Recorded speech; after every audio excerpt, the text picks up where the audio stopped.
We are recording this session. Today's session, we're going to talk about listing presentations and preparing yourself to go into the listing presentation, as well as kind of some general ideas on how to go through a listing presentation.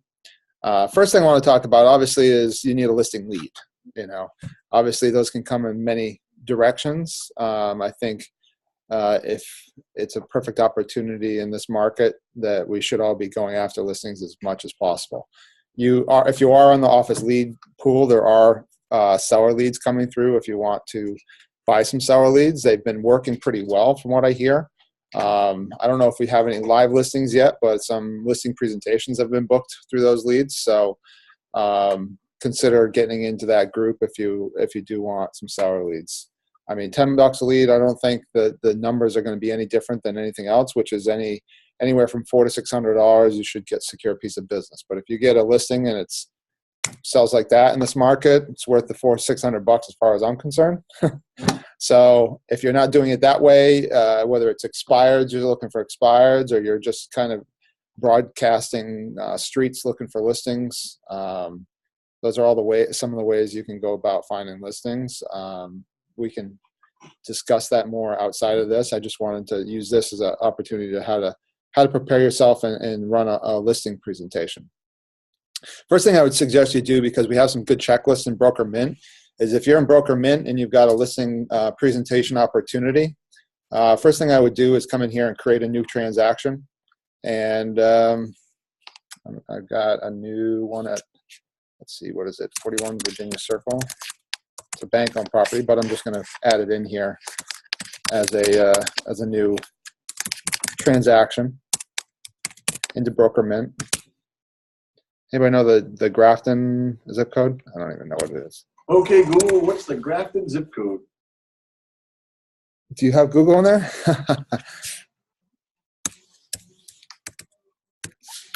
01519. Wow. There's a bunch of different ones. Actually, okay. So we're not going to put the listing date in here. We're not going to put an expiration date in here because we don't have a contract signed yet.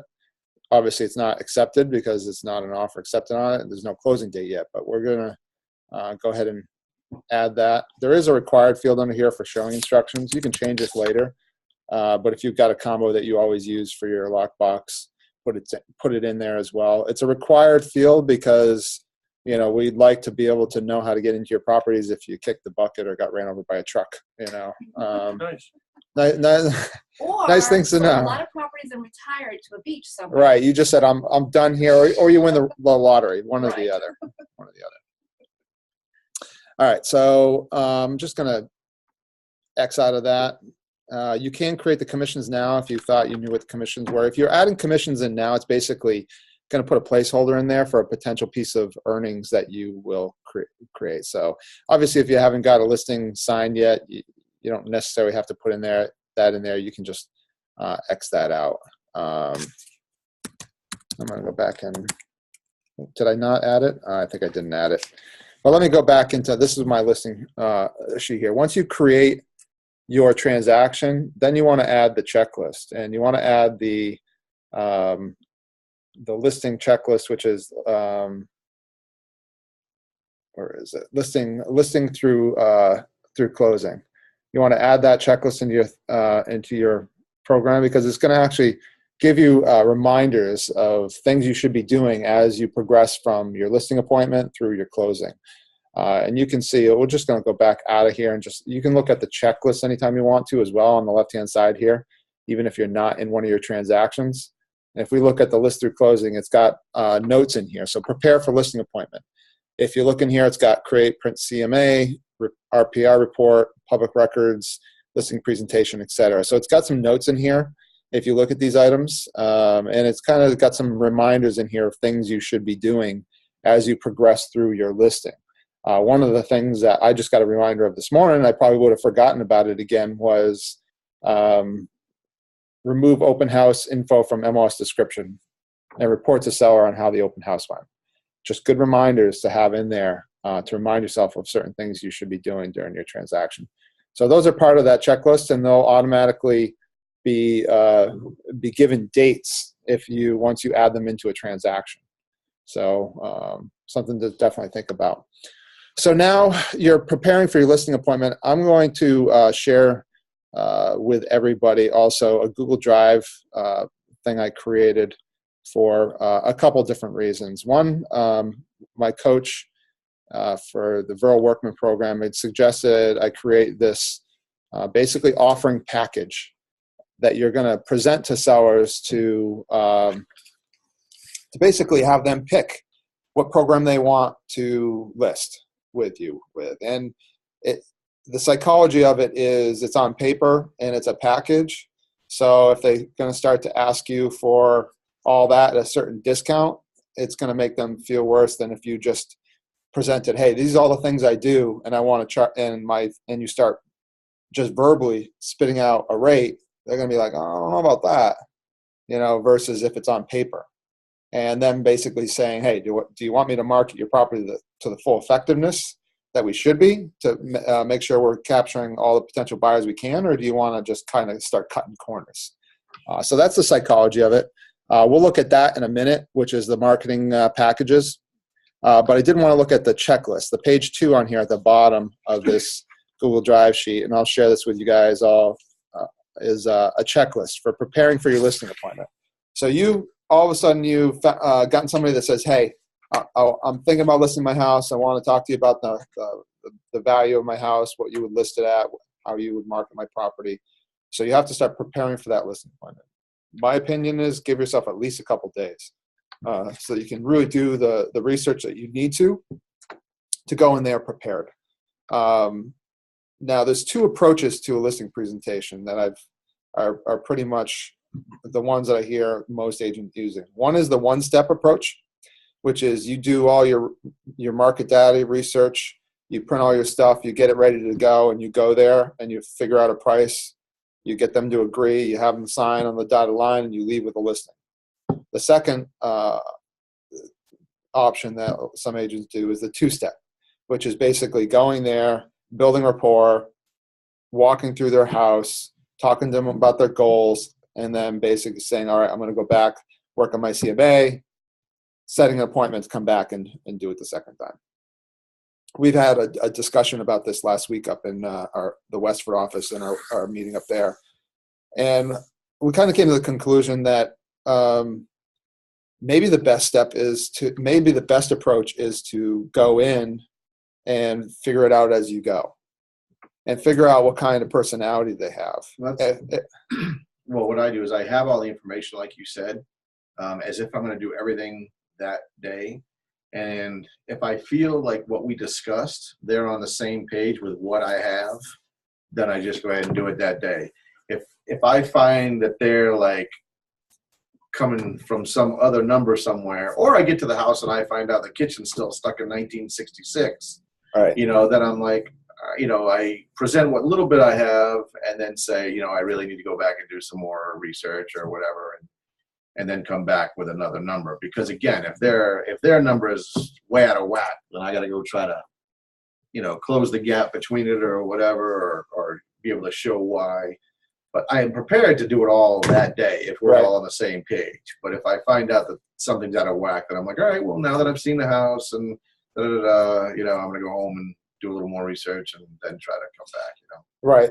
Another that's a good way to go about it. Another reason you may not get the listing that day too is if they just say, if you start talking about their goals and what their process for making a decision is, and they say, well, there's no way we're listing until we talk to 3 people. I might in midstream at that point switch gears on them and say, okay, we can go over the market analysis I created, but I'm going to go back and make some adjustments now that I know your house better.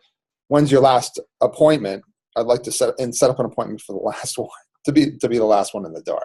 So, that's why some people do the 2-step approach. They want to be the last look.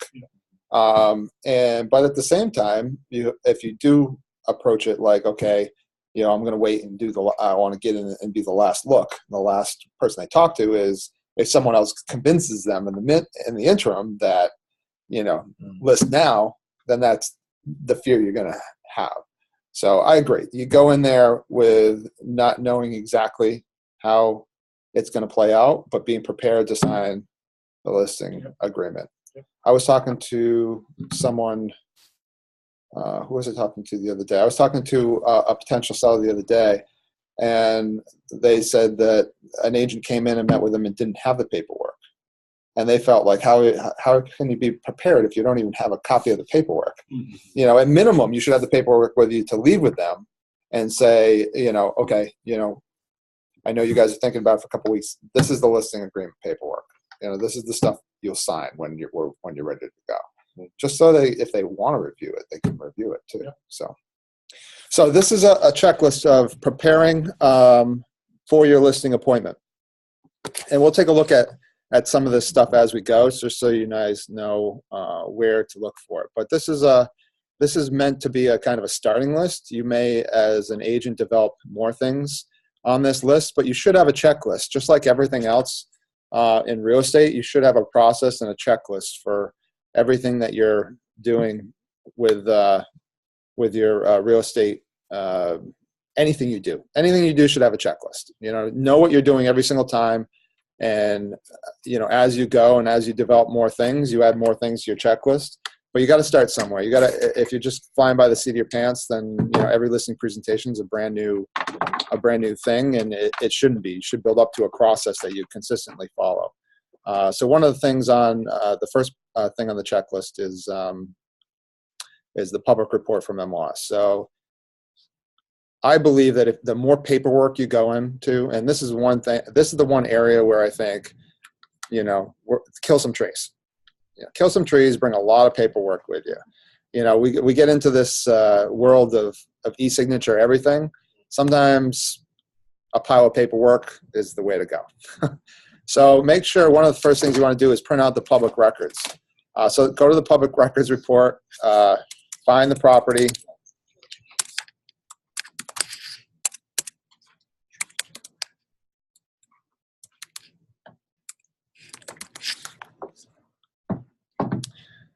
And print it out.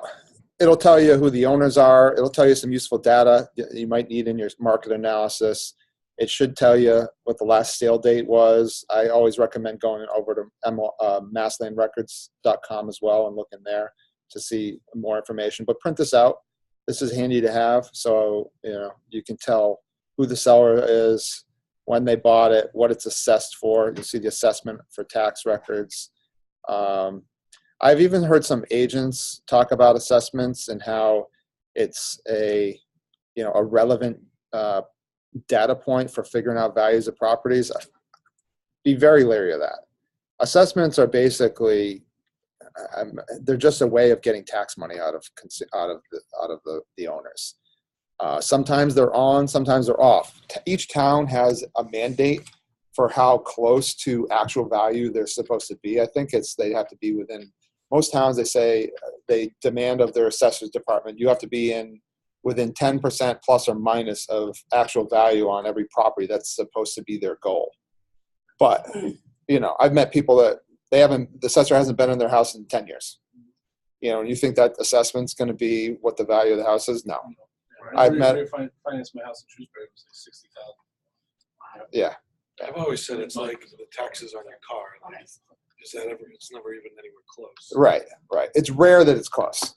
The only time it's usually close is if there was a recent sale, because damn right they're going to go in there and they're going to reassess your house. That's why also when you're working with buyers, if the assessment's really low, just warn them like, hey, you know, if the assessor department sees the sale, there's a chance your taxes are going to go up. So don't always rely on that number, you know, as being what your tax base is going to be on. Or, you know, sometimes, you know, the town's job is to get as much tax money out of you as they can. Even if you buy a house for $50,000 less than what it's assessed for, it doesn't mean it's going to automatically you're going to get a reassessment lower either. You know what I mean? It's just it's not supposed to be the exact value of a property. It's it's a tax base. And if they reassess everybody's property because the values go down, then what happens? The tax rate has to go up. They need their tax money, so it's just a moving target. So that was the public records. Then we have mass land record search. Do you guys do a mass land record search before you go into a listing appointment? You haven't done that? So I usually do that. Go to masslandrecords.com and go on the left to the search criteria, go to property search, and search for the property. Pick the town, hit search, and you can see pretty much everything that's happened in a chronological order on a property. So I can see that in 2006, that was the last deed. If I move downwards, the last deed on the property was deeded to Paul and Lori Basalian. So these are a client that I have right now. Sometimes you'll look at the public records and you'll print it out and it has one owner, but then you go to the deed page and you see it has two owners. I always use that as a double check to make sure that whoever's on the last deed is who's signing the listing agreement. Situations that could mess you up with that is if they're getting a divorce or whatnot. The other thing is if you do hear they're getting a divorce, and even if only one of them's on the public records, I would recommend you get, unless there's like a divorce decree or something that says that they have the full right to sell it, get both their signatures on it. One of our agents, Mark, like 2 years ago, he had a situation where he got like a couple weeks from closing and they found out, well, the wife still has basically, was it common law? Some common marriage law that basically says there's still a party to that property. And they had to get her to sign off the deed. It wasn't easy. Apparently they finally got it done, but just because they're not on the deed doesn't mean they don't need to be signing a listing agreement. So be careful of that. Don't believe what the homeowner tells you. Correct. We've had weird cases where people are like, I don't know where they're even coming from. Like, say they own a property and they don't own a property. Or the big one is inherited properties. You get a call, I want to sell my parents' property. If it's not deeded in their name yet, it's probably got to go through probate, and they don't even realize it. Well, no, he left me the house. Doesn't mean it doesn't need to go through probate. So be careful of those situations. That's why searching public records and searching the MLS and Mass Land Records is a good idea. The other reason it's a good idea is because you can see the mortgage history. So the last mortgage they took out was in 2017, and it was for $347,000. So that gives you a knowledge of how much room these people have. So it might change how you approach a listing presentation. If you think their house is really only worth $330, you know what I mean? The chances are they're thinking it's worth $360 only because they're looking at the mortgage balance. So. Or you'll get a seller that'll basically be, I can't afford 5-6%. I barely have any equity left in this house. And you're like, I know you have like $150,000 worth of equity. So I like going into a listing presentation knowing as much about the situation as I can, and more so, because then you kind of sense out whether you're working with an honest seller or a dishonest seller, or, it helps. It helps. The more you know, the more power you are as a listing agent. You also want to look at the discharges, because you'll see this mortgage may be $347. This mortgage right here, it could be another mortgage. It probably isn't, because it was $339. But you can tell if you look at discharges right down here on the right-hand side, it'll reference a number that it's discharging. So it's discharging the book and page 50473. So if you look at, I guarantee this mortgage right here, there it is. This mortgage right here is filed on this book, same book and page. So if you had a bunch of histories here, you could print out this page, and then you could look at each discharge and cross them out and say, okay, so this mortgage is crossed out, and then what is this discharge reference? What is this discharge reference? And you could work your way down. And see. And you could also see sometimes if they've got liens, you know what I mean? So you might run into a seller that's like, oh, they've never checked their public records. But they're like, oh yeah, no, we owe, $300 on the mortgage, and that's it. And, you have to figure out when the right opportunity to say is, well, you probably wouldn't do it at the listing presentation, but you would probably go back and say, hey, I was just preparing, and I noticed there's a tax lien, or this, that, or the other. In some cases, it might just mean that they end up, we've had agents that list a house, and all of a sudden they find out there's so many tax liens that the seller's like, nah, I'm not selling them. I'm just staying where I am. So you want to check these things. You'll have sellers that don't tell you they're in foreclosure, and you'll see a complaint. A complaint is typically a mortgage lender complaint to foreclose. If it's been filed quite a while ago, it could mean they're very close to foreclosing at a foreclosure auction. And you want, if your best thing in that case is to bring it up to them if you find it and say, hey, you guys get, and either they're burying their head in the sand or they know about it, they're just embarrassed about it, maybe. But there's a lot of things you'll find in here. If you ever have any questions, let me know. I've spent a lot of time with these things and I kind of can tell. The one thing is if they did file a complaint, you do have opportunities to short sell, and typically they will hold off on a foreclosure auction if you're trying to short sell a property, if it's listed for short sale and they're trying to sell it. But ignoring it is not the way to go about it. So that's the Mass land records. It's a good way to go about finding what's going on with the property, how much they owe, that kind of stuff. All right, prior listings. You want to go into MLS and you want to go into the property history, and you want to look up and see if you find any old listing sheets, whether it's expired last year, expired 4 times, whatnot. Find the MLS. I don't think I have any on this one, but let me check one of the other properties I have. Sunrise. This is especially important because if it's expired in the past, or it's a good way to confirm certain information about the property, but it's also if you notice things that other agents were doing wrong or that you can point out. A lot of things are not necessarily the reason a property didn't sell, but anything you can say to, hey, you never know. For instance, if this was a listing and it expired 2 months ago, I would have said, wow, you have a big living room, a big kitchen. You have big rooms in this house. Why is your agent didn't have any sizes in there? Anything you can pick out as being, I would have done a better description. Maybe if you're going after an expired, you actually build a new description for them before you even go to the listing presentation and say, this is what your agent had for a description of what they were trying to do to get buyers in the home. And here's what I would do. Does this sound better? That might be a foot in the door for you. Pictures. I also asked them if they wanted to write their own description. They said, well, you didn't say about this, you didn't say about that. Right. Well, put it out there. The other thing I always And then mention. reword it or Yeah, exactly. I always involve my sellers in that process too. Say, here, I don't know if you can't. One of the things you can do when you have a partial listing is you can print and save. You can't save it as a PDF, but you can. I just open a print screen, so I'll go to the offline partial that I don't have any right now that you created. If you open it up and you print it, I'll send it to them the day before I list the property and say, hey, just want to get your feedback. Do you feel it's good? Do you feel it's not? They want to be involved in the process. And sometimes they'll have different things to say about it, but I always make sure I tell them, look, we've got a limited amount of space.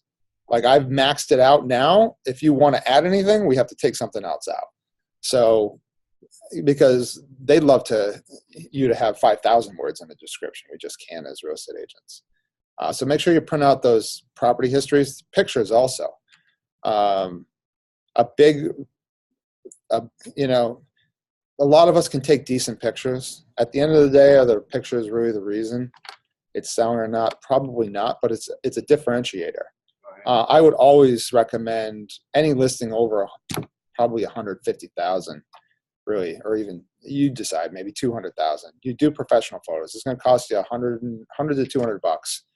And if you can go into a listing presentation and said, oh, your last agent, look at these pictures, I would hire they clearly did them on their own. I would hire a photographer. You're winning already. Before you do anything else, you're already winning. So I would definitely offer, professional photos, but print out those old listing sheets because they can be helpful in your presentation. The other thing is when I say reviewed, print it and then circle things on them like, hey, this is what was wrong with your what I felt was wrong with your last thing. This is what I would do. I would add and circle things on it so you're prepared for it. You've shown that the seller that you've spent some time thinking about this. The Cloud CMA. Have any of you guys used the Cloud CMA yet? So on MLS, there's this Cloud CMA button. It's good. I haven't. I created one quickly. It literally took me 3 minutes. I didn't have time to really go through and check off the boxes that I want or didn't want, but they're really nice looking. None of you have done this yet? I would go in and play around, do your own property, or do any property, any expire that just it's not gonna go anywhere but your own eyes. But it's good to just play around with it. But they're way better looking than we all used to use. This one that's back in the tools button is the comparative market analysis. Recently, MLS just made the Cloud CMA free for every agent of MLS, and they're really nice looking. So literally in a matter of a few minutes, there's this, I don't even know how many pages it is. I could make it shorter, but a couple of things I like about it is the map based. So it shows you the map of where all the comps are. It basically shows you the averages, pricing per square foot. It shows you the full pictures in a small, instead of printing out a 20-page report for one listing, it's got the minimalized photos of each, so you can actually look at with the seller and say, look, this one looks exactly like yours, or this one's, not as good a condition, etc. So it's got a lot of nice looking stuff in it. It's all branded to you, which is great. And if you keep scrolling down, this one's pretty long. It's got, this is kind of like a full listing presentation in of itself. Intelligent pricing and timing, why you need a real estate professional. Commission distribution kind of explains, where all the commission pieces are going. It has some great graphs in it. Curb appeal. So this is pretty much a full-blown listing presentation in of itself. Moving checklist, which is awesome. Short sales and foreclosures explains what those are. So this is a really nice product, and it gives them basically a valuation. Where is the valuation? Somewhere in here, there's a valuation page. It basically says, I think, what they feel your property it's the property is worth. You can add and subtract comps. Let's see.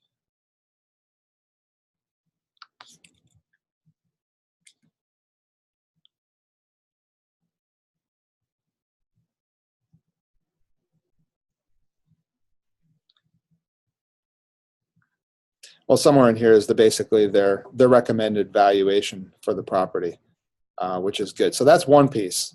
Get used to using that Cloud CMA product. There's some great videos in there too. If you log in and you just go to the homepage, it's got, you'll see right away. You'll see the videos that you can use. There's also some flyers that you can use for your listing presentations as well. So get in there and fool around with that. That's a great product. And the RPR report, if any of you guys use RPR. Yeah. So under your tools button, you go to RPR. You need your realtor NAR number to get in. As soon as you send in your application, they receive it and process it, you'll get your number, whether or not you're actually gone through your orientation yet. But I would definitely use this as well. So I just did one for this 857 Oxford Street. So again, this is more of an automated value system than picking individual comps.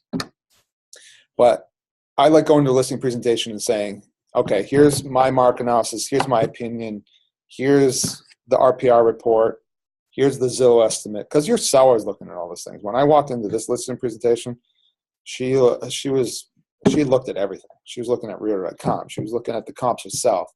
Sellers can get all this data now. They're well informed on what's going on in the market. So the more data I think you have, the better off you can be. So even if you've looked at this estimate and you think it's way off, you're heading into the listing appointment knowing they've probably already been on Zillow and seen this estimate. So you're prepared to fight that. You're prepared to tell them why that's not realistic. What are your thoughts on? Because I've talked to an agent who's, I don't know how long he's been in business, but I think pretty long. And he will typically, by rule, list a house $20,000 to $30,000 less, because he says that the market it's going to sell for what market value anyways. So people are going to end up, it's going to draw more attention to it because it's at a lower price. Mm-hmm.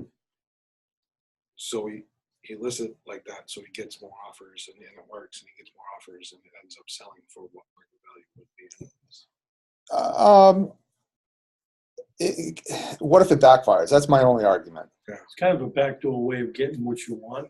It is. The only thing you got to be careful of is how many solds have gone on in that price range. Like for instance, the listing I have in Auburn for $482,000. I don't think that would work in that case because there's only been 3 sales in the last 6 months over 400,000 in Still has to Auburn. appraise, Right. you know? Yeah. Right. And I think there is more of a risk of property not appraising if it's listed at 452 and it sells at 482. Do you know what I mean? Like you're definitely risking more. I think it depends. If you're in Worcester or you're in Shrewsbury, I think that I mean, like what? can be a valid case. see, I just think that if you put in a lowball price and you want to deal with 100 other agents chasing you with offers and bidding wars in that circus, that's one thing. But then what happens is the appraiser goes out there and says, geez, Bill, this house was listed for 400, sold for 450. You got issues. You've got issues. Now you got to re-explain it. And why not put the price at 475 and only deal with 5 or 10 people? This market is nuts. Yeah. At 475, you might still end up at 500, but I'd rather deal with 5 or 10 people than 100. I Yeah. should say that he's an agent that works closer to Boston. Right. So I don't know. Right. I don't know that market. That's So crazy. I mean, It's crazy. I definitely think it's more relevant in that market. I mean, I have heard it's completely insane. And It is. it's Boston's down nuts. there, like you have cash offers that'll go 100,000 over asking because All day you know what I long. mean? And then they'll buy it and then they'll go get a mortgage after the fact. They got cash sticking in their stock accounts and they're like, okay, 600,000 cash, and then I'll just I'll refinance it down the road. You know, people are insane down there. I think it can work out here. You just have to be careful with it. You have to make sure that there's enough buyers in the market that you're not undercutting yourself and not going to get that bidding war. Yeah. And then you have a seller looking at you like, I thought you said we were going to have a bidding war. yeah. You know, that it can backfire on you. So you got to be careful with it. I think at the end of the day, in any market, the buyers are the ones that are going to figure out what the property. A house is only worth what someone's willing to pay for any day of the week. Right. That's always what a house is always worth. So at the end of the day, yes, the market should tell you exactly what it's worth. And I think it's Also depends on how unique the property is. true, and the price range. Right. So if you've got you know, the other thing, part of one of the checklist also is CMA range, actives, and printouts. So what I'll do in MLS when I'm preparing for the go back to MLS. Where is MLS? Yeah, that was it, but you were in the. Oh, did I get back out of it? Yeah, I got back out of it. So if I go back to MLS, I'll just print out the ranges. So if I know a property is, because when you start to look at it, you know, if everything's coming in at 470, it's 450 to 500. You know what I mean? That's the typical range someone's probably looking in if they're looking at that house. So I'll just go to the regular MLS page, the search box. It's just been slow. Has it? Yeah, I noticed that earlier. I'll just go to Auburn. I'll put 450 to 500, maybe 525. And right now there's only 2 on the market. I would actually search that page and print that page out. Then I'd do the contingent under agreement page. I'd hit search on that and I'd print out that page. And then I'd Based do, on your 480 property, there's only 2 in that market. yeah, there's only 1 on active under agreement. There's only 2 on the market. So you got to be careful. Right, You're in the max. right.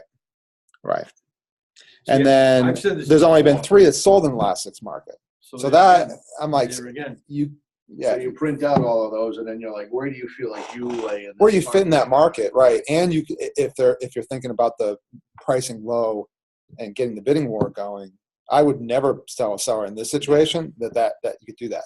But if you had 3 on 250 the market and 20 sold in the last 6 That's a months, different story. that's a different story. Now, Yeah, as a seller, if you came to me and said, okay, we're going to put the house on the market at 300, and all of a sudden I get an offer for 350, I'm going to be coming back and saying, hey, what did you do? What did you do? Why didn't we start at 350 and go to 375? Did you underprice it? Right. Because You can have that. I'd be happen. upset. Yeah, but I'd you be would have like- let them know going into it that that was your plan. Right, They right, were gonna right. underprice it. Right. I'd be a little nervous about my broker. Right. You know, all And of a sudden the offer comes in 50 grand over. What are we doing? Right. In this Well, that's case, what you gotta carefully explain that. You can say, I think your house is gonna sell for 350, but, because the market is saying this, but I'm gonna price it here because It'll draw more it'll attention. draw Right. more attention to it. right. In this case, Because these are the list of houses that have sold for this, they comparable to And yours. all of that goes right out the window right now because the market is nuts. Oh, yeah. 50,000 over is not unreasonable. It's not. right. Right. It's, Exactly. It's crazy. But in Auburn, these numbers are showing me that won't happen. Right. Yeah. You know what I mean? Because there's Yeah. not that many buyers in Auburn Right. looking at over 500, 400,000. yeah, right. Right. Obviously not in the So- town, but you go that away. and Right. it's nothing. But at the same time, this seller was asking those questions, and I basically said I don't think that's a valid option in this case because of the low amount of solds and the low amount of contingents and the low amount of listings. But it was basically I had a number, and then they wanted to meet with a few other people. They liked, my approach of how I was going to market the property. So they came back and basically said, "Will you try this number?" I was willing to do that because they're moving for sure. Does that happen to more and more? They're interviewing, Yeah, it people depends. interviewing. It depends. I think the higher the price goes, the more they are interviewing.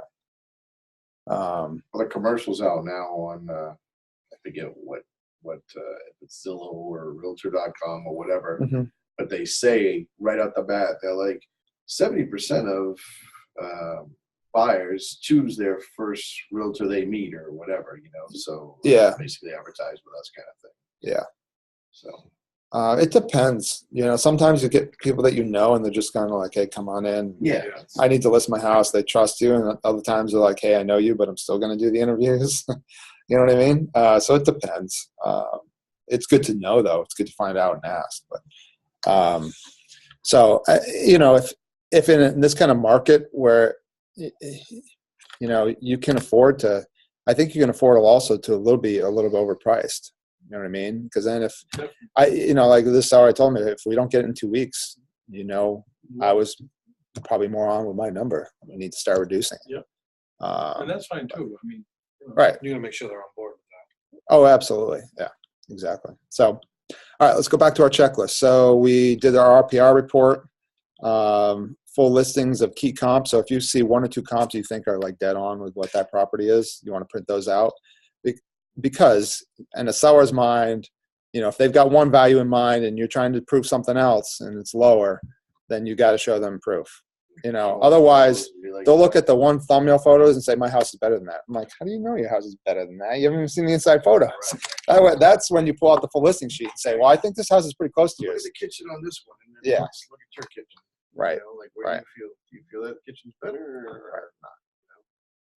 At the end of the day, too, I always go into a listing presentation without giving them my number until they Right. have given me theirs. Yeah. So even if they're like, you go through the comps, you basically want to ask them after the fact, like, where do you feel your house falls in to this market? Where do you think you would list it on based on these comps?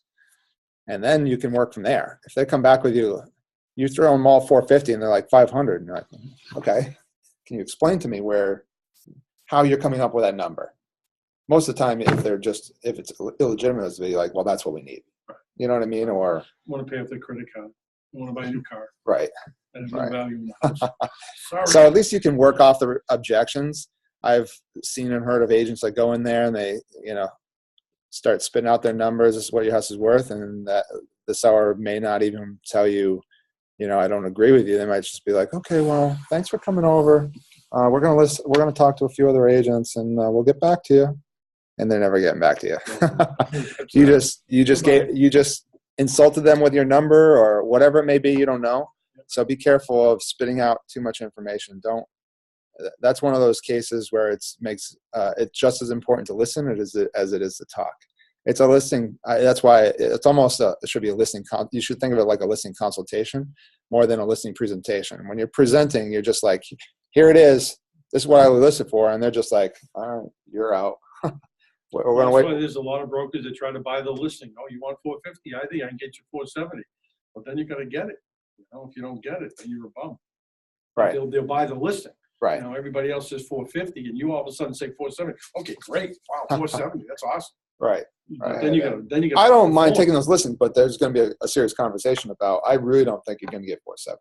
Yeah. There's only a few on the market, so maybe we can try it for a couple of weeks, but it Yeah, but I've preferably, lost a listing to someone who does that, comes in and says, "Oh, I'll do this," you know. Yeah. And then in the end, it's sold for what I said, and I just give Yeah. them a call and be like, I had Right. someone tell me on the phone that they wished that they could back out of the deal, could with me, but it was already too late. yeah. There's agents that "Say have, you can." there's agents that have made their career out of that. They It's get the come in- listing signed and then grind the hell out of them for price reductions every other week. Every other week, Yeah. lower, lower, lower. The listing agent was the greatest sign off to get out. Really? See, that's what happens. They just like, no, I got my marketing wrapped into this or whatever. They just, and the sellers feel, those are the ones that like, they sell a bunch of properties and then you'll never find a client that says anything good about them, but they still sell a bunch of properties. Somebody sees their listing sign out. Somebody sees their just sold postcard. Somebody sees that. And they're like, oh, I must need to list with them if I'm in town. But I don't like that practice personally. All right, so the Zillow estimate, go to Zillow, find the property, look up the property, print out the Zillow estimate because you know they're doing that. Circle Picks. So you guys all have your Circle Picks accounts. If you log into Circle Picks, down on the no, that's the wrong account. Let me go back to my.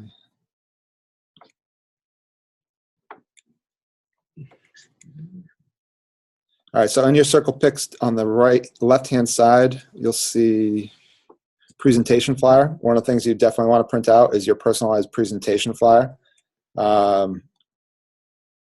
You can choose for different colors, different options. You can see what the different options look like for the different colors, depending on what you like. Once you hit create flyer, it'll create a flyer for you, and it's basically like a presentation telling clients what you do for them as far as the virtual tours and everything else goes. Circle Picks basically gives you the ability to text potential clients who have driven by. I don't know if you guys saw the post on my I have someone from Fiverr finishing up a more in-depth presentation than this that you guys can use, which I'll share with you guys. But basically, you put whether it's on the flyers or on Facebook or on your signs, if you put the hotline out there, anytime someone calls the hotline, they have an option of getting the information via phone and or text. Once they do, you get their phone number. You can follow up with them as a lead, but it's a great way to share property information. You get postcards that you can create, that you can print out and order and send to the neighborhood, or door hangers as well, which is great if you're doing an open house or you just want to get out in the neighborhood and let people know about the listing. You can print out flyers, you can print out postcards, you can print out door hangers. Weekly stats. I don't know if you guys, for any of you that don't have listing, you probably haven't seen these yet, but you get weekly stats. They'll look like this. It'll show you your listings and how many views you've gotten. One of the things that's driving a lot of views is as everybody sets up their account, it's sharing across our social media avenues all the listings. So it's helping us promote everybody's listings more in depth by a full office share. So just this listing alone had 5,300 views. Now I also Facebook boosted that, so that helped as well. But 5,300 views, that's a lot. And if you click on more stats, it'll actually show you a breakdown of 4,000 unique visitors to that listing.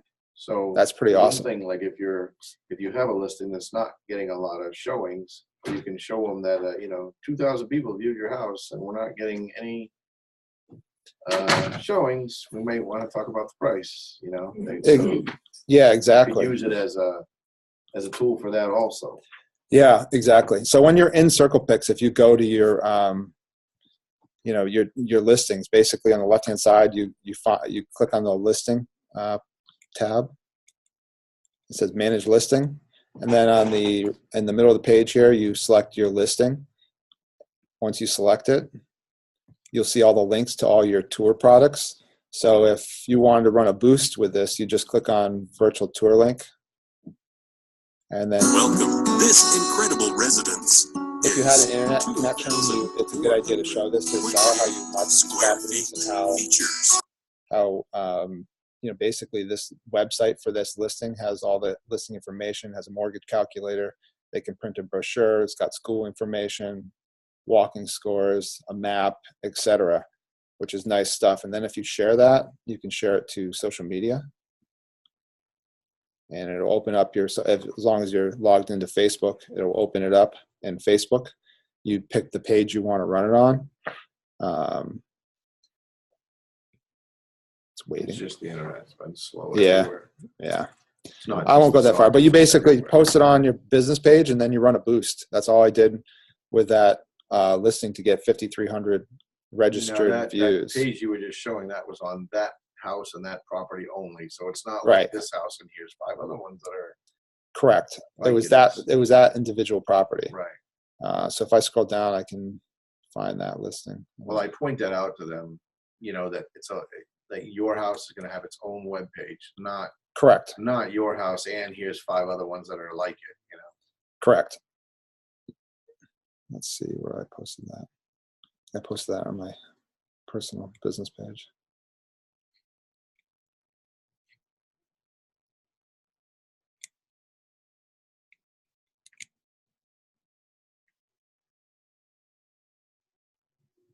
They want my condo.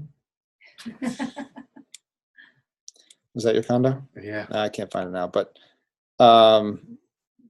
basically I shared it to my page here, and then I just boosted it, and it drove all those views over to that page. So that's definitely something you want to do. And it's good to have examples of that stuff. So the other thing you should do is you should come in here, and whether it's if you have a listing, use your listings. If you don't, you could choose someone else's listing, but print out the example flyers here. So these are nice looking flyers. What I did for this listing in Auburn, is for the open house, I printed out a bunch of these. They're nice looking, one page, and then I had the MLS listing behind it, the plot plan, and a couple other things, and I created a nice little package with this. You could put it in the clear binders as well if you wanted to create some nice presentation books. But it's a good lead-off sheet because it's branded to you. It's got the information about the property on it. It's just a nice looking. How was the listing open house results on that one? We had 5 people through. Okay. Not bad. I mean, again, it's Because you the know what I price mean. point, It's the how- price point. Right. But we had one serious buyer come through that Cool. spent 45 minutes there, so we'll see. Where is that? Uh, Where's That house, Yeah. Auburn, 857 Oxford Street South, down near the Oxford line. Kind of follows 395 down, but it's not. You can't. Once it gets down towards the end, it kind of scoops away from 395. So on that on end, the left side? Or yeah, it's on the left side. Like by Depot Street? Somewhere? Yeah, pretty close to there. Yeah, nice house. Yeah, it looks nice.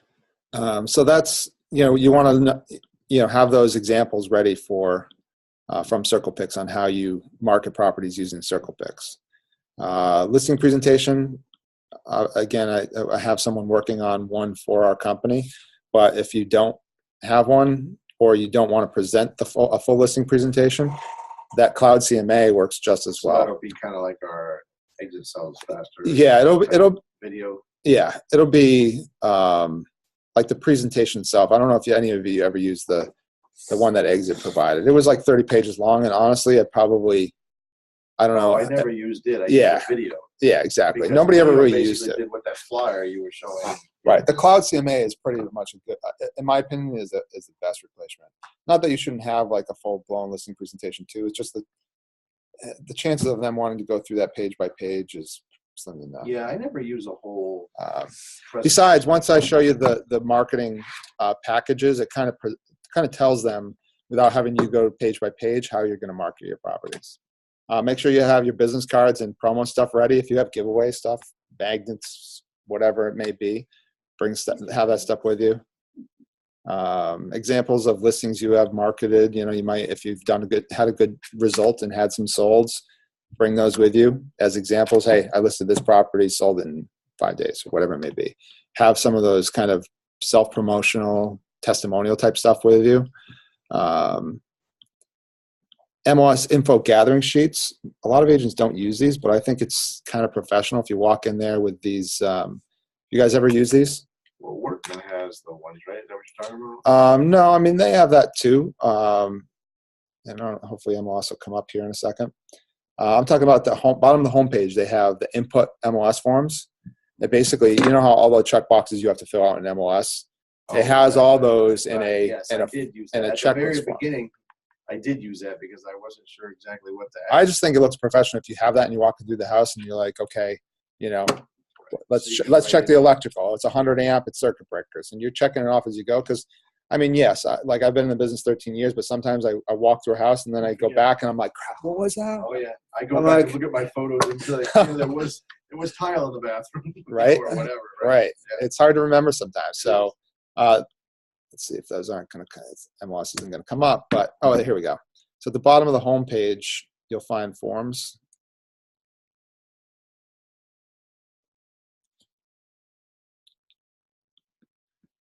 And you'll find towards the bottom, the listing input forms. So this is just basically an info gathering checklist. You could even leave it with the sellers and say, hey, if you could help me fill this out, it'd be helpful to provide as much data as we can to the buyers. Just good stuff to have with you. I won't wait for that to come up. The exclusive listing agreement, the lead paint form, the seller statement of property conditions. You want to bring those with you. I always leave the seller statement of property conditions with them to fill out at their leisure and say, hey, I'm going to need this by the time we list the property. Any testimonials, personal accomplishments that you've had, we'll leave blank space in the listing presentation for you to be able to go over that. My goal is to have right now it's about 10 to 12 pages, and I don't want it to be much longer than that. The old one we used to have with Exit was like 30 pages of baloney, honestly. It should be just simple to the point, just so you can walk through and say, hey, here's some, and a lot of times I think it ends up being casual reading, like, hey, here, I'm going to leave this with you. This is my listing presentation. It's got some of my testimonials in it. It's got some of my, recent sales. It's got more information on how I market my properties. If you feel like reading it, here it is. And a notepad for gathering information. Those are kind of the things that I think you should be preparing before you go to the listing appointment. You said you were going to print off copies of your list? Of what? This list? Yeah. Yes. Yeah. All right. So now you go to the house. You're prepared for the listing appointment. You're now ready to head to the house. What's the first thing you guys do? What's the first thing you do, Tony, when you get to the house? First thing I do when I get to the house. Yeah. Well, I guess I check and make sure I've got everything that I need with me. Mhm. And I usually have my little folder with me. So like I said, I have everything I need with me, but I only bring out what I think I'm Okay. going to need. How do you proceed? Do you have a plan for how you proceed through the listing appointment when you're there? Like a plan in place on how you're going to control the appointment? Or? I'm never really scripted. Okay. I always just kind of get in, hello, da da da, and start the conversation. And I have my folder ready, and it's not a real organized thing, but I show like 3 houses that have sold in that price range, Okay. 3 that are currently listed, if there are 3 in that price range. Okay. And then I pull out their card, the tax card like yours, and I've got everything highlighted that matches, like the year built, the bedrooms, the bathrooms, everything that matches or might be different. Right. And then just simply say, I mean, this is what's sold. This is what's currently on the market. you know, and then here's your house. So, you know, like, do you have a number in your head that you're thinking of, you know? Right. And if they hit what I'm thinking, then I pull out the other presentation thing and I'm like, well, here, we're on the same page. I mean, this is where I think we should be. If they say, you know, $50,000 more, I just leave that in there and I'll be like, all right, well, you know, now that I've seen your house, I'm gonna go do a little more research and whatever, and, you know, come back and that kind of thing. Or if I think they're out of their mind, Right. then I'm like, Right. this is, probably should be this or whatever, Right. you know. But I don't really have a script or anything I go by, but it all just kind of plays out itself, you know. Okay. Okay. I was just curious because, you know, we used to watch a lot of Floyd Wickman training. Mhm. And his approach was always, you know, have the same approach walking in the door. You know, you walk in, you smile, you pay some kind of compliment, whether it's a compliment to their kitchen, compliment to like, wow, driving up your house is amazing. Wow, your kitchen's amazing. See, I don't know. To me, that stuff comes off corny, and I guess sound like a you used gotta- car salesman. If you That's don't why I feel just think it's just. if you don't feel natural with it, then you well, shouldn't that's do what it. I'm saying. I just natural and organic, whatever comes. Right. comes, But if you you know? can't, I think it does help if you can do it naturally and Well, I would and think you don't should. think you're coming You should across. Be, yeah, right. You should be like- smiling anyway. You know, you don't go in there. "Oh, At the very least, smile. it's my third CMA today. Phone off. You know what I mean? That's a phone off. Oh, ring yeah, her off. absolutely right. Best to just ask him a question about show me the house or. Yeah. I mean, he would recommend you sit down at the table first and you say, okay, this is what I want to accomplish, and this is, you know, first I want to just chat about your goals, and then want to take a look at the house, and then we'll come back and we'll go through the I market ask, house. you know, if they don't, you know, if they offer you something to drink or, you know, Should you whatever. take it? That's the question. Absolutely. A lot of agents say, no, I'm all set. But there's something to be said for what they say, breaking Break bread. If you break bread, then you're friend, you know, Right. or whatever. Right. And that's probably the biggest thing is still most people still make a decision based on who they're most comfortable with. Yeah. So your goal really has to be to build rapport and build rapport quickly. Obviously go through the house first before you sit down and talk to CMA too, right? And that should be, I try to do like a home inspection, to be honest with you. yeah. And try to find something that I'm like, okay, what's this here? Geez, you know something? I never noticed that. I've lived here for 10 years. Okay, did the other brokers notice that? What did they say? Oh, they Right. didn't even see it? Okay, great. Right. I've And make always notes. You know, done write mine. stuff down. I do two home appointments. Pardon? I've always done mine in 2 appointments. Have you? Like, Yeah. One, I'll go to the house, take a look at it, see what they have inside, kind of get to know them a little bit more. Yeah, And say, build hey, rapport. you know, I'm going to take back the knowledge that I've learned from what you have in your house, go back and compare it, and then I'll come back and Yeah. leverage. At the end of the I'm day, prepared to do that, but if everything's on point, then I'm just like, let's just do it now, because Yeah. there's always a chance if you're like, yeah, I'll come back in a couple days, and then in that couple days they've either met somebody else or did something or whatever. yeah. So Whatever it is, it's all your personality based. Yeah. There's many different ways I think you can be successful in nailing most of your listing appointments and getting most of your listings.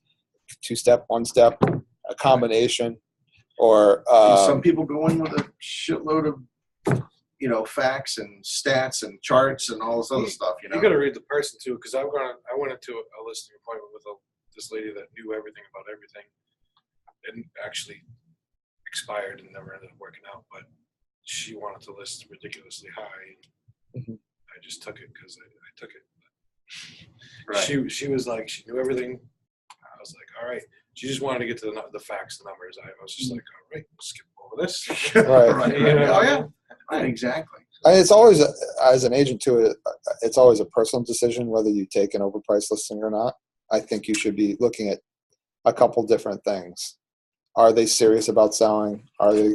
Do I believe that they're going to reduce the price so that I can actually, you know, not only recoup my time and money, make a commission off this listing? And there's some cases I think you take a listing, it's overpriced, but you say, oh, I'm willing to take it and lose the money on the listing if I know that I can get some buyer leads out of it. I mean, she was 60 Or grand get them to over. buy. She was 60 Yeah, grand if you're over. 60 grand over, the chances of getting buyer leads from it are probably slim to none too. And people were coming in giving her offers where I knew she should be. Right? Was she just not seriously motivated, or? She's put it on. She put it on herself before. Then I sold the house next door, so she came through and walked through. Yeah.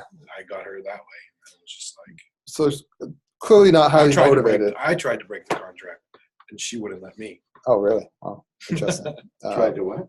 break the con. Like just tell her I can't be your real estate agent. Oh, Yeah. right. And she Yeah. was I like, think- no. yeah, But when exactly. you're writing up a contract and somebody is out of whack like that, that's where I think in the other provisions part you put, hey, listen, I'll take the listing insurance, there's but I gonna be really think that it's evaluation. high. And if in a month we've got nothing but crickets, Yeah. you know. Well, let's, that's you live and you learn, right? I mean, this is Right. my third year in it, so oh, yeah. Right.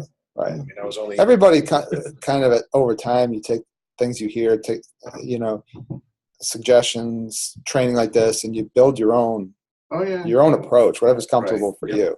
I do believe that, you have to, even if if you are going for the one step and looking to get it, your best time spent is that walking around the house, talking about not only the house, but their family. If you see pictures on the wall, oh, these are your kids. Oh yeah, those are my kids. You know what I mean? They're moving. They're in. Just They're make it in. personal. They're in college now. Right. That's why we're selling. Oh, I get it. You must have so many memories here. Ask them questions like, tell me what you loved about this house. Not, I don't want to sell just the attributes of this house, but Right. why you loved it so much. Right. You've been living here for this many years. Right. And they love that stuff. A Oh, lot yeah. of sellers eat that stuff up. So get to know them, get to know the house. Try to get them to see it from a buyer's. I'll even tell a seller, like, let's walk through it as if we were a buyer, and you point to things to me, and I'll point out things, and we'll talk about how buyers might foresee both the space and the way it's staged and everything. And that's really valuable to sellers. So I was like, oh, I didn't think about that. Or like, you've got a lot of personal pictures in here. Maybe a buyer might have a problem picturing themselves in here when all they see is your family in here. Maybe it's a good idea to downsize the pictures a little bit. You still have to live here, but you want to, you know what I mean? Right. Make it as attractive as And you your can. counter's filled with every appliance possible, which is fine while you're living here because you use them all. But Right. when we're going to sell it, let's show how much counter space you really have. And Right. get rid Exactly. of the toaster, Exactly. the Keurig, this, that. Right. Right. So that's time well spent. It probably should be at least half of the listing appointment is the walking around, talking about their goals, talking about the house, talking about preparing their house for sale.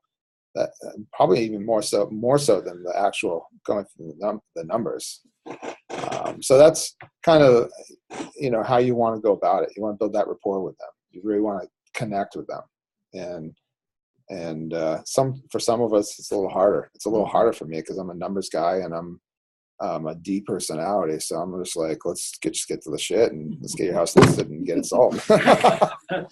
And sometimes I'm like, oh, the damn kids again, or the cat, or the dog. That's how me when I go to So, but then there's other agents that are, you know what I mean? You have to understand who you are too and be able to Right. make up for that. So some agents have a hard time with the numbers and they just want to, let's become friends and you can list with me, and they don't spend enough time on the details. And others spend too many times on the details and not Like you enough said, time. it's really who you're dealing with. Right. If you step in and you realize it's a person that's like, I want the facts, just the facts, you're like, all right, the small talk stays small. Right. But if you're in and you ask them about their kids or whatever, they start going on, Right. and then you're exchanging stories about how your kid played football, Right. this, that, and the other thing. And sometimes you have two different ones in the same household. You got a Oh, husband yeah. and wife, and one wants to talk Right, about the right, numbers, right. and one wants to talk about the cats Yeah. all day long. Yep. So, And then you realize which one makes the decision. right. So you got to So you speak to gotta- both. You got to sell to Right. both. You got to be prepared for And make both. sure you make eye contact with both. There's nothing one hates worse than the other. Like Not if too you're much like, eye contact, though. What's that? Not too much eye contact. But if you're talking specifically to one, and the other one's like, hey, I'm involved in this too. You know what I mean? So you want to Yeah. make sure you Yeah, exactly. go back and Yeah. forth. Do you have any content around what Tony just mentioned about clearing off the countertops, or like tips for selling, or like how you should? Literally, if you stage just your house? Google, Home selling tips. Google, something like that, top 10. We're gonna things have- to we have- stage a house or whatever. Yeah. It'll- That'll be part of the listing presentation. It's endless information, Just And I just Google, like, picked out a house selling couple. tips. Like here's the other day, I met a woman about a new construction, and I Googled a thing, and it was this awesome little 3-page presentation some magazine article about buying new construction. And I emailed it to her, and she just thought that was like the greatest thing. She's like, "Oh my God, that was so useful." And, you know, gave me so much. I read it first, of course, to make sure it didn't Right. like say, "Hey, get rid of your real estate agent." You Right. know? Right? You don't need a real estate agent. I Just go directly did to the that builder. myself. It's a whole different world. What's that? I just bought construction myself. It's a whole, Yeah. Yeah. whole different experience. Exactly. For sure. Yeah, because you don't go to home inspection, then go to purchase and sale. You just basically go to purchase and sale, and then in the end, you know. Right. All right, so let's talk about the marketing packages. This will be editable by you guys as well, as if you want to take stuff out, add stuff in. But I think it's a great approach to going into a listing presentation and saying, all right, we're gonna pick, you know, how do you want to market your property? And this stuff is set in paper. Just like, for instance, that's the reason why we have in our listing agreement typed in 6%, because Right. if it's typed in, if the seller has agreed to list, and now you have a blank piece of paper and you're like, okay, my listing fee is 6%, and you get ready to write that number, there's a high chance they're going to be like, oh, wait, 6%. I heard a great line from somebody that where it already says 6%, and you're just moving along and like you're 6% and you're explaining it. If they go, well, can we negotiate? The line back I've come to say now is, yeah, that's fine. I get 3%. So how much do you want to offer Yeah, to I've the heard that. Right. buyer? Do you want to give them 2%? And so then we're at 5%. Right. We can do whatever you want, but I get 3%. So Right. whatever you want to do after that, it's up to you. Right. Makes sense. If you only want to offer 1%, well, you're not going to have a whole lot of people coming. You Right. know? Right. But just It's let them also know the that reason right I off the think bat, we you're need to, working for every 3, agent should so- be really spending a larger majority of the time trying to get listings, Mhm. is because this industry is changing. There's areas in the country now that they're offering 1% on every buyer co-broke, Right. because they're like, if the buyers want your listing, they're going to come get it. It's going to be on the open market. They're on Realtor.com. They're on Zillow looking at listings. They're not just relying on their agent to find the homes. If they like your house, they're coming anyways. So I get 3, and you want to list for 4. So there you go. 3 and 1 is 4. Right. So that's the way the industry's headed. In 10, 15 years from now, they may actually, I've heard that at some point, someday, it's going to be totally separated. Buyer's agent's going to pay the buyer. It's still all going to go in the HUD. It's still going to come out of the sale proceeds. But buyer agent's contracting with the buyer, listing agent contracts with the seller. It's not connected anymore. It's probably going to be the future someday. And until that happens, it's going to continue to be, you're going to start seeing more and more twos offered. And listing agent getting 3 or 3.5. So it's a reality. But anything on paper is I think harder for sellers to feel like they should be disputing it. So this is a derivative of both what my coach does and what we can do with some of our systems, but it's basically a package system. It's all right, let's go through and figure out what marketing package you want. I always recommend the Platinum because you don't want to leave any stone unturned when it comes to finding a buyer for your property. If we have to start taking out of the marketing package, then there's just a chance that you may not reach the right buyer for your house. There's always that's always a differentiated factor with a lot of agents, because a lot of agents literally just, hey, let's list an MLS, let's throw up the sign, MLS syndicates, it's all that's done. Right. And the stats out there are somewhere between 70 and 80% of all homes sell through MLS. But what about that other 20%? What if the buyer for your property is one of those other 20%? Wouldn't it be foolish to not Facebook market? Wouldn't it be foolish to not, do the other marketing avenues that might be bring the actual buyer to your house? So you can walk through them and say that these are our listing packages: silver, gold, and platinum. And you can walk through it. We're going to obviously everything we're going to post in MLS, which syndicates over. Actually, I got to find out what the exact number is, but it's definitely over 100 websites. Reverse matching blast.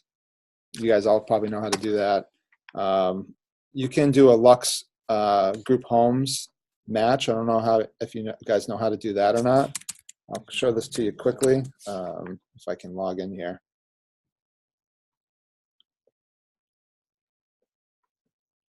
So if you go to your properties tab on the left-hand side and you just click on the little search bar,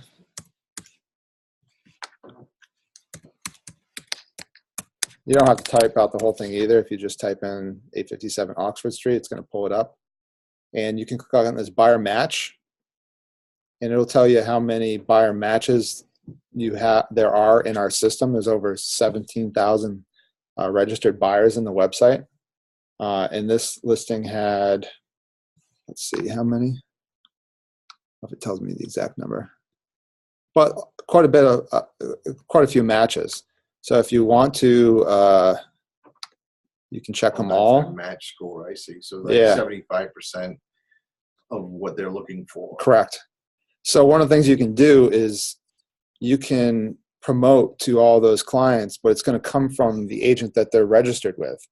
So you may not have noticed that that I have a new listing that matches one of your buyers, but I'm trying to get my listing sold. I do this buyer match and it's sending it to 100 recipients, and it's going to come from you, Tony. They may message you back and say, yeah, I'm interested in that property. You're going to see it and like, oh, wow, I didn't know Tracy had a listing. Now let me see if I can sell it in-house. So it's just another nice way to promote your listings and try to get them sold, which is So how nice. many matches? It was 100 on that one, 100? which is good. Those are all people that are already signed up on the company website, you're saying? Yes. Yep. Okay. Yep. Cool. So that comes with all programs. Professional photos. You could say you decide what you want to do, but I would say for Silver, you don't get the professional photos. Silver is the 2.5% program. If you look at it down here, it's 2.5, 3, 3.5. And again, this is what probably will happen most of the time is you end up giving people the platinum package for 3%. But you know what I mean? That's where your negotiation comes in. If you start at 3, you're going to end up at 2.5. You start at 3.5, hope you end up at 3. Yep. Property website and virtual tours. That's all the stuff that comes with Circle Picks. Property hotline. If you could hold back and say on Silver, you're not getting the rider. And I have the riders. If you guys want the riders, let me know. I'll give you the riders. You just put the code on it from Circle Picks. When you have your Circle Picks listings, if you go find it in Circle Picks, you'll see the number right here. Those riders are set up. All you have to do is put this number on there for that property, and that's the property hotline. So the phone number is always the same.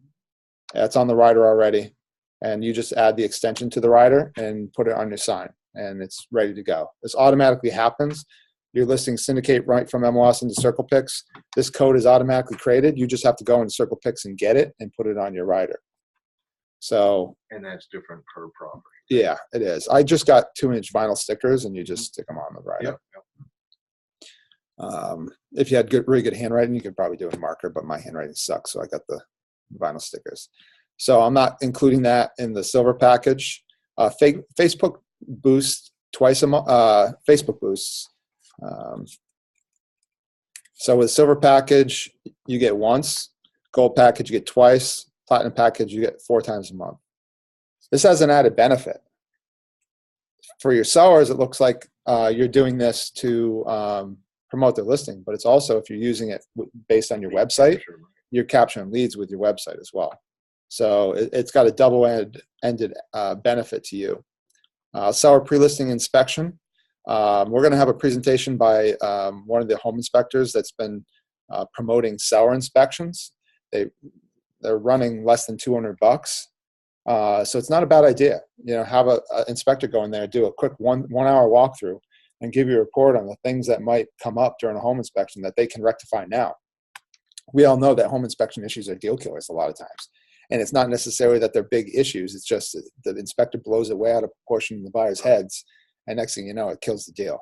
Who's the home inspector? It's Adele. Do you guys know Adele? Her name is? Adele Reynolds? Yeah, Adele. No, not Adele Reynolds. I'm like, what? Lee. Is it Lee Home Inspections? I'll let. She'll be hopefully in next week to do that. But I'm including that in the platinum package. Neighborhood mailers, just listeds, 100. For gold, 200 for platinum. Status reports for silver, monthly, gold, biweekly, platinum, weekly. Broker price opinion, pre-listing. If you guys get a platinum listed at 3.5% and you want me to go out and look at a property, I got no problem with that. Just let me know. I'll go run through it and give a broker price opinion. It's worked before. If you ever also run into a seller that you're trying to get a reduction on and you're just not getting anywhere, I've been helpful sometimes. They feel like they need the broker's opinion, and we'll do that. Realtor.com enhanced listings. If you provide that, if you're an enhanced agent, you could, obviously include that as one of part of the platinum package. Was that like a membership they make you? Yeah, they make you pay. It's based on when you're a new agent, it's cheap, really cheap, because you don't have a listing history. And then as you get more and more listings, it becomes more expensive. But early on, it's pretty cheap. I don't know if it has a huge value, but sometimes sellers like to see that they have like the enhanced listing on realtor.com. Open houses boosted on Facebook. Open houses and boosted on Facebook. If your seller wants a lot of open houses, I would say, we'll do bi-weekly, but you're going to be in the platinum package. And this isn't, I'm putting this together as a kind of just a company starting point, but you can develop this however you want. Broker open houses. I'm saying nothing with the silver. I'll do it with the gold. I'll do a luncheon. If you give me the platinum package, I'll do a wine and cheese event. You know what I mean? Again, you're spending money. Help me pay. You know what I mean? Right. Updated market analysis on their property every once if they're in the gold package. Monthly if they're in the platinum package. I'll do a full-blown market analysis every month. If I'm in the platinum package, I better not be waiting a month. Customized buyer packages. If you're going to create and have printed at Staples some really nice looking customized buyer packages to leave in the house, bound up and clear covers and all pretty. That's part of the gold and silver packages. Offer submission website. You all have it with Broker Mint. Obviously, it's free to you guys, but you guys don't have to give that to everybody. You could say, hey, the reason this works well is buyers agents feel comfortable that the seller is going to get their offer, that there's not funny business going on. There's a website that everybody submits on. You can promote that to your sellers and say, hey, if you're listing with me in the platinum package, you'll get that offer submission website that will help agents feel more comfortable in making offers on your property. Yard signs. You could hold back if you've got some really nice posts and reflective signs and you pay big money for them. That's part of my platinum package. If not, you're going to get the metal frame. You decide what you want. Most sellers are going to want the whole package. That's the philosophy behind this. Professional stager consult. I put this in there. I don't know. Does any of you guys do this right now? I was going to be looking for I someone. did one time with our own construction. Yeah. And we actually went to Rent-A-Center and rented a living room set. Mm-hmm. And it was great because they deliver it and it stayed for, I think it was a month or something like that. Can you grab my charger? And then they came and picked it up, and it Yeah. was only like $300 or something like that for the month. Yeah. And it was worked really So, nice and looked really nice. This is in there. You may or may not want to put out. You make sure you have someone and you know what their costs are. There's usually stages around that are going to try to sell their product, and most of them do charge. They're probably like $100, $150 to come through and stage a house. You may decide, I'm going to make this so you can pull some of this stuff out, like before you go to a listing presentation. You may have a seller that's just a disaster, and that you're not going to convince them to. Well, that was a new construction I was talking about. That's Right. It was empty. Right. If you think you got a seller that's just a hoarder, and you're not going to be able to convince them that they need to clean out their house, then maybe it's worth that $100. But Matterport tours. Some of the photographers out there now will do Matterport tours. That's probably something if you're going after a $700,000-$800,000 listing, it makes sense to do a Matterport tour on a 1,500 square foot cape. Probably doesn't really make sense. Sold guarantee. If you scroll down here too, What are those costs of that? Matterport tours. You can. One of the photographers we use, they'll do the full picture tour and everything, and a Matterport for about $400 to $500 total on a listing. It's like $200 for the photos. It's like another $200 to $300 for the Matterport tour, hosted on a link. Mm-hmm. So they're not cheap. If you want to buy one of those cameras, they're like $6,000. Yeah. They're not cheap. It is cool. Have you seen one?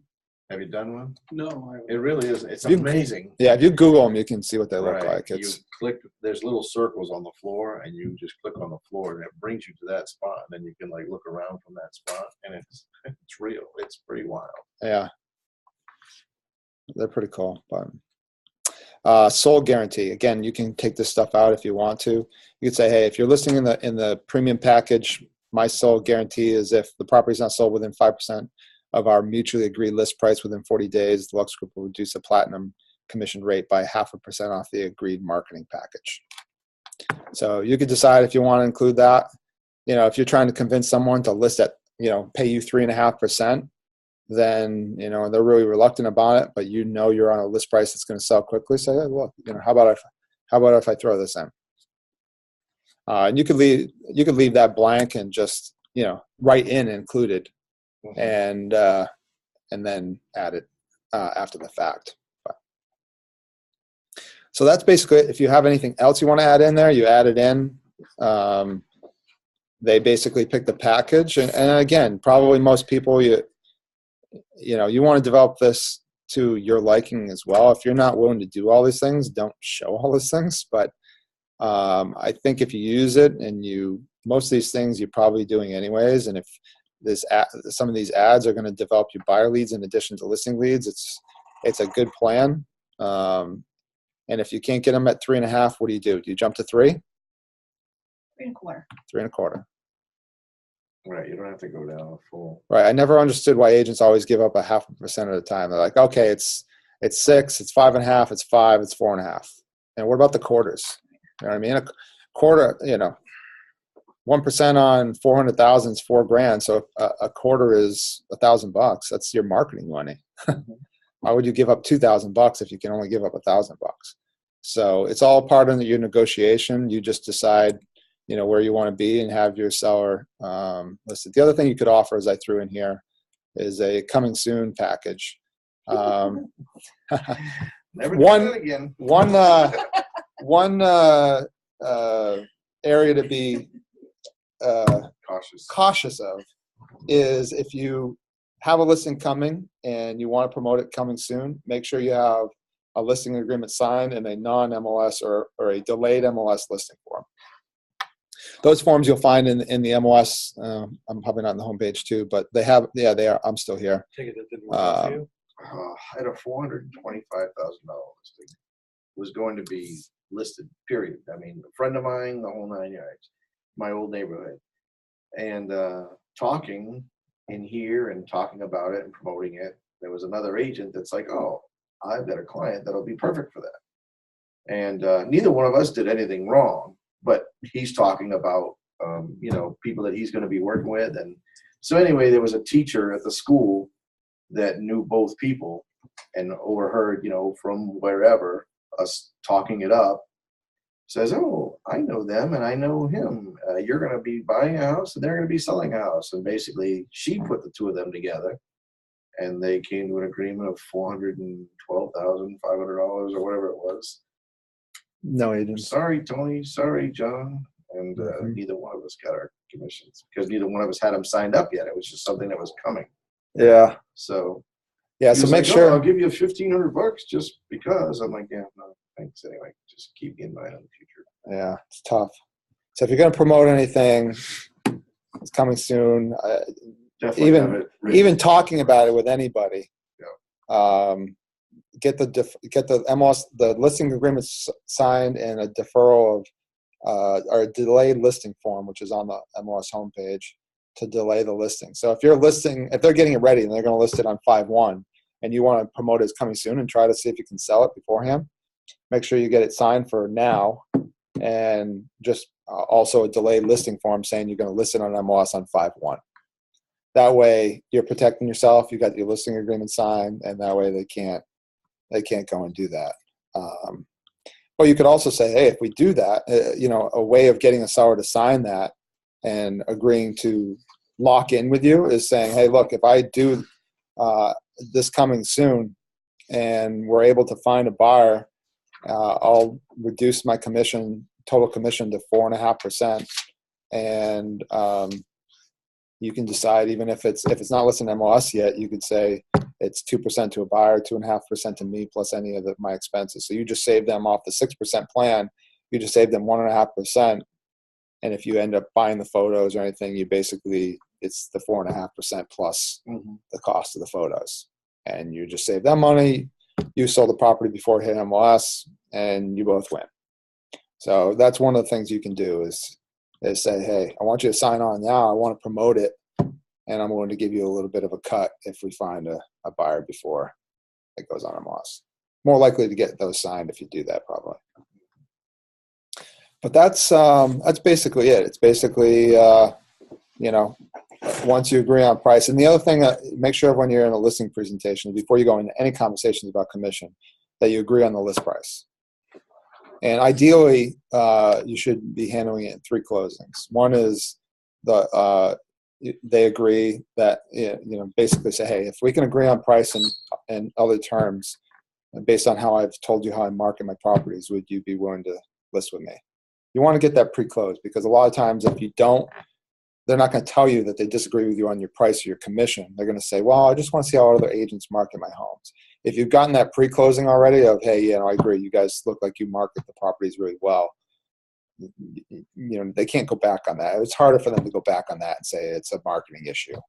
You'll know at that point that it's a listing issue. So marketing first, price second, commission third. Because you also don't want them, because a lot of times sellers won't admit that they don't want to pay the commission. They'll say, well, we just want to see what other agents have to say as far as the price goes. If you've already gotten that pre-close, then again, they can't go back and say, well, it's the price. We already agreed on price. Right. If you don't agree on my commission, let's talk about it. So getting those pre-closings are important. I just kind of go in there on the assumption that I'm going to be the agent. There is Right. not going to be anybody else. All we need to do is agree on price, and the rest of it's already on paper. I mean, the other thing I would offer up too, on some occasions, is signing a listing agreement there with a TBD in the price, and saying, as long as we agree on all the other terms, I know we're still talking about price. And like I did that on the this property in Auburn. They wanted to get it ready. We started talking a month and a half ago. They wanted to get it ready. We didn't really agree on price. We agreed to wait until we get closer to the list date, see what else comes in the market, see what else is sold, see what else has gone on an agreement, and agree to the price right before we go on the market. And that was fine with them. They signed to be determined on the list price and the duration of the listing. The only thing we had to agree on was the list price. Right. And if you're nervous about that, you could get them to agree on a window. Hey, we're going to list it between this number to be determined. But it's a good way to, get them to sign, say, hey, we agree on everything else.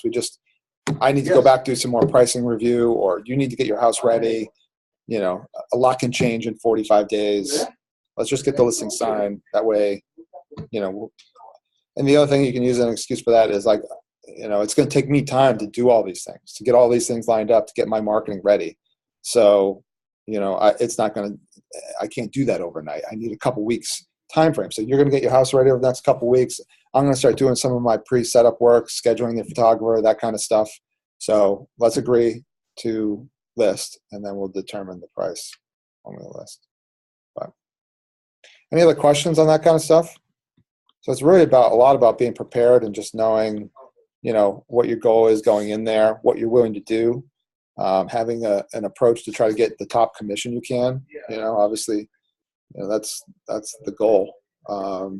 But then it comes down to also your own economics. I'm not going to mandate that, what you do in here. The only thing I don't want to see agents doing is just giving away commission because they don't feel confident in themselves. If they don't, they're not prepared, or they just feel like that I'm new, so I can't get top commission.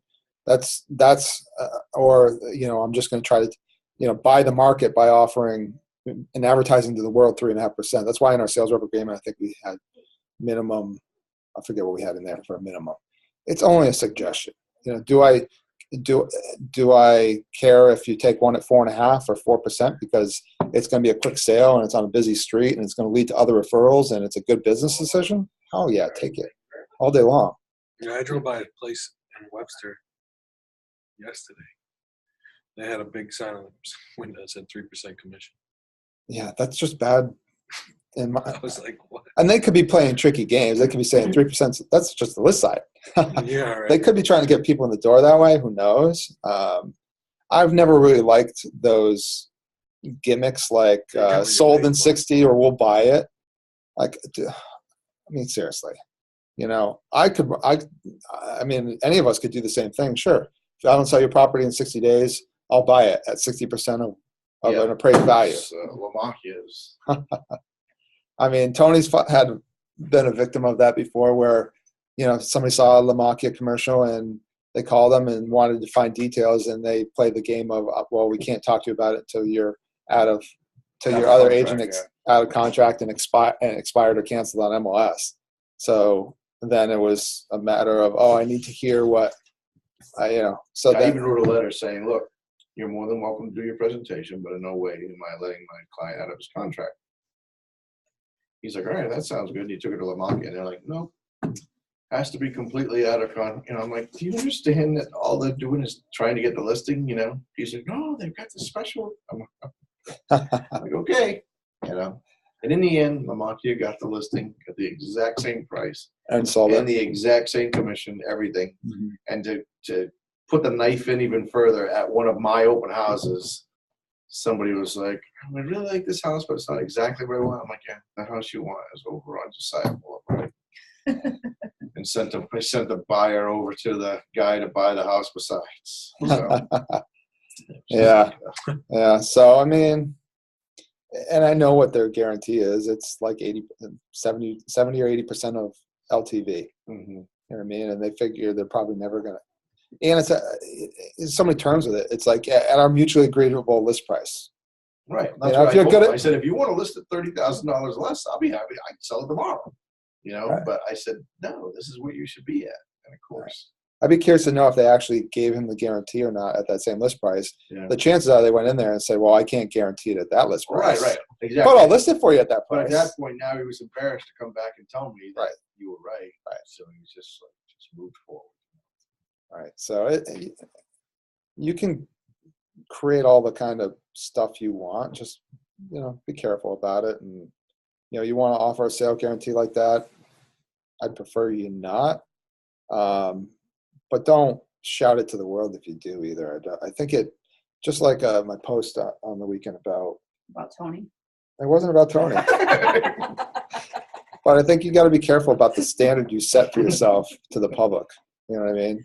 Like once you go down certain roads, you can't That was turn my around. own shower I was installing, by the way. I just Oh. made it look like I was doing it for a client. No, it was actually somebody else that was out there painting on Saturday for the clients. Do that stuff, go above and beyond, but don't tell the world, hey, I do this. Right. Because the next thing you're going to know, every time a client that comes that saw you on Facebook painting somebody else, why isn't Tony out painting my front porch? Or, Right. you know, it just you don't want to set that standard for yourself. I Only did now have a I've done that client as for a call. friend.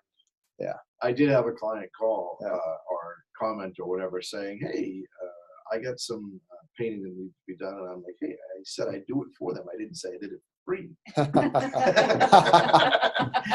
And he's like, oh, okay. Right. So just, you know, think about it. Think about the standards you're setting. I mean, the biggest thing for getting listings is going in there and being confident and just, I can't tell you how many times I've carried a listing I don't think I've ever, I don't like going through the full listing presentation. It's like 30 pages of nonsense. I don't think I remember the last time I've ever done that. Right. It's just, It's something there you give. It's like you leave it there with them. It's, you know, it makes them feel good. Like, hey, like you did a this lot guy of did a research. lot of work for this. The chances that they're ever going to read this shit is slim to Right. none either. And just asking for the business. And if they say, well, we're not ready to sign, be ready to handle the objections. The other thing is if and there's tons of stuff out on YouTube. Just spend some time YouTubing, like, you know, listing train. There's a lot of free stuff out there. Find Floyd Wickman stuff. Floyd Wickman's, I like Floyd Wickman because he's just kind of one of those old school masters of the industry. Like he teaches objection handling. One of his objection handling skills is just, it's a step-by-step thing. You hear the objection. You basically say, "Oh, I'm sorry you feel that way," or "Why don't you tell me more?" There's one called feel, felt, found. Yeah. So no matter what the objection is, you're like, oh, I know how you feel. I felt Yeah. the same way. But what I Oh, you hate agents. I know how you feel. Stuff like that. Right. Like I hate agents most of the time just too. sa- that's You sales commiserate with Right, them, right. and then you ask them to provide more details. You handle that, and then you ask for the close again. And you shouldn't stop until you've done three or four closings before you stop. I mean, you'll sense it. People are just like, "Dude, listen, we're not signing today. I appreciate your effort, but and if they get aggravated, they say, "Hey, look, now this is the same way I handle negotiations when we get an offer on your property. You want someone like me that's gonna, Right. Not just gonna, accept the first yeah, offer that Already comes go. gonna push for the sale. That's gonna have your best interest in mind. Mhm. And even if you're new, doesn't mean you can't. Even if you're new, doesn't mean you can't carry that kind of confidence and say, look, hey, I'm a full-time agent. I mean, Right. I'm not gonna let anybody get away with anything. You're gonna get the best price on your house, and I'm gonna negotiate the best terms for you. So, you want someone that's good at asking for things. Mhm. I want you to sign with I me. had that new construction. The guy didn't include appliances or not even an allowance. Mhm. And so I told her, when we're sitting there, I'm like, that's crazy. I said, I don't know a guy that does not. I mean, I understand not including the appliances, but at least have an allowance for Yeah. the appliances. And Where he was had this? neither or in Southbridge. Yeah.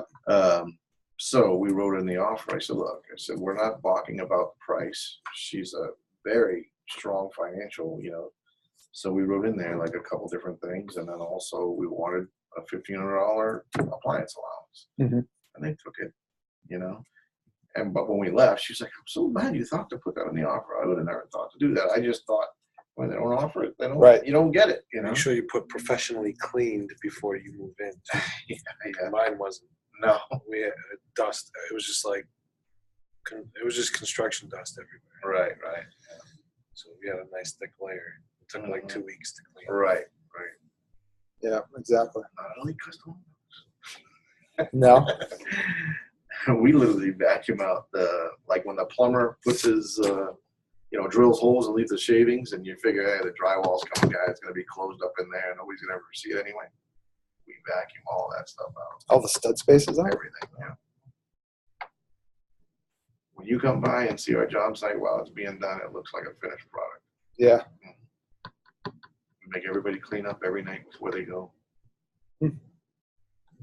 That's good stuff. Any other questions? Print that list. Oh, yeah. All right, I'm going to end the recording.